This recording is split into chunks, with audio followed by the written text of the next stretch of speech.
আসসালামু আলাইকুম এভরিওয়ান, আশা করি সকলে অনেক ভালো আছেন। আলহামদুলিল্লাহ আমিও ভালো আছি। আজ যাচ্ছি যশোর বাইপাস রোডে এবং যাচ্ছি বিমানবন্দরের দিকে। সেখানে আজ একটু ঘোরাঘুরি করব, বিকেলে সুন্দর একটা সময় কাটানোর চেষ্টা করব। আমার সাথে আছে আমার এক বন্ধু, দীর্ঘ 4 বছর পর বন্ধুর সঙ্গে দেখা, তাই একটু ঘোরাঘুরি করতে যশোর বিমানবন্দরের দিকে চলে আসলাম। বিমানবন্দরের দিকে আসলেই আমার এই পার্কটার কথা অর্থাৎ এই মিউজিয়ামের কথা মনে পড়ে, তাই আর দেরি না করে এই মিউজিয়ামটিতে ঢুকে গেলাম। আপনারা এই মিউজিয়ামটিতে ঢুকতে জন প্রতি মাত্র 40 টাকা খরচ হবে। এখানে আপনারা আসলে দেখতে পারবেন বিভিন্ন ধরনের সামরিক বিমান। বিশেষ করে যারা ফ্যামিলি সহ আসেন তাদের জন্য এই প্লেসটা অসাধারণ, কারণ ছোট ছোট বাচ্চারা এই বিমানে উঠে খেলতে অনেক পছন্দ করে, ছবি তুলতে পছন্দ করে।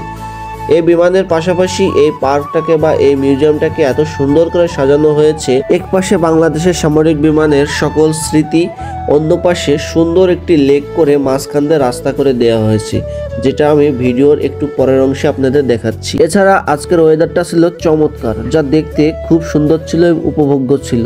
শীতকালের বিকাল হবে এমন সবার মনেই এই আশাটা রয়েছে। অবশ্য বেশ কিছুদিন আগে আমি এখানে এসেছিলাম, তখন এই প্লেসটা অল্প আকারে ছিল। এখন দেখছি এই পার্কটাকে অনেক বড় করে করা হয়েছে, যেন ফোরাতেই চাচ্ছে না। সুন্দর নিদর্শনের পাশাপাশি এসব রাইডও রয়েছে, যা দেখতে অনেক সুন্দর লাগছিল এই পরন্ত বিকালে, তাই একটু ভিডিও করে নিচ্ছিলাম।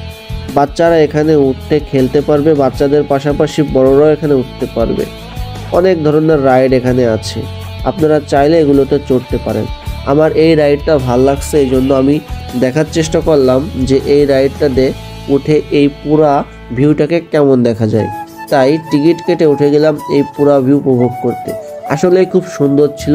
এখানে উঠলে মনে হয় যে পুরো যশোর শহর প্রায় দেখা যাচ্ছে, যদিও সম্পূর্ণ দেখা যায় না, কিন্তু পুরো পার্কটাকে প্রপারলি সুন্দর পাখির চোখে দেখা যায়। তাই খুব সুন্দর ছিল এই রাইডটা। আপনারা চাইলে এখানে উঠতে পারবেন। সম্ভবত এই রাইডটার প্রবেশ ফি 50 টাকা।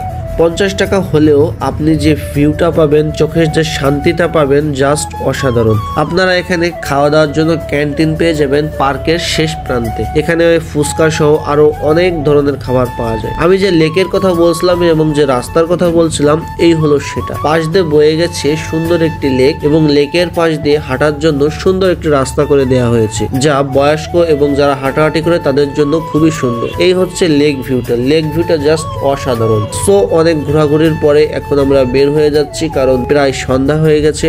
বাসায় ফেরার আগে যেহেতু যশোর এয়ারপোর্টে আসছি, তাই এয়ারপোর্টের সামনে একটু ঘুরে গেলাম। যশোরের ছোটখাটো গড়নের এয়ারপোর্টটা দেখতে অনেক সুন্দর লাগে। দেখে মনে হয় না এটা বাংলাদেশের এয়ারপোর্ট, অনেকটা বাইরের দেশের এয়ারপোর্টের মতন লাগে, যারা উন্নত দেশ। সো এয়ারপোর্টে একটু ঘোরাঘুরি করার পরে আমি বাসার দিকে ফিরছি এবং এই বাইপাসের এই আবহাওয়া এবং এই রোডটা সব মিলে দারুণ, খুব এনজয়েবল ছিল। সো অনেক ঘোরাঘুরি শেষ করে আজ আমি বাসার দিকে চলে যাচ্ছি।